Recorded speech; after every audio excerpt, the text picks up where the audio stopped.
السلام علیکم ورحمۃ اللہ وبرکاتہ۔ حضرت ابو ہریرہ رضی اللہ تعالی عنہ سے روایت ہے کہ رسول اللہ صلی اللہ علیہ وسلم نے فرمایا، کیا تم جانتے ہو کہ مفلس کون ہے؟ انہوں نے کہا، ہم میں مفلس وہ شخص ہے جس کے پاس دھرم ہو نہ مال و متاع۔ آپ صلی اللہ علیہ وسلم نے فرمایا، یقیناً میری امت کا مفلس وہ ہے جو روز قیامت نماز، روزے اور زکوٰۃ کے ساتھ آئے گا، اور وہ اس طرح آئے گا کہ اس نے کسی کو گالی دی ہوگی، کسی پر بہتان لگایا ہوگا، کسی کا مال کھایا ہوگا، کسی کا خون بہایا ہوگا اور کسی کو مارا ہوگا۔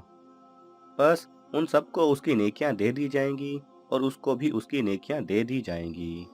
اگر اس کی نیکیاں اس سے پہلے ختم ہو گئیں کہ ابھی لوگوں کے حقوق باقی ہوں گے، تو پھر ان مظلوم لوگوں کے گناہ لے کر اس شخص پر ڈال دیے جائیں گے اور پھر اسے جہنم میں پھینک دیا جائے گا۔ اللہ سبحانہ و تعالی ہم سب کو ایسی مفلسی سے بچنے کی توفیق عطا فرمائے۔ آمین یا رب العالمین۔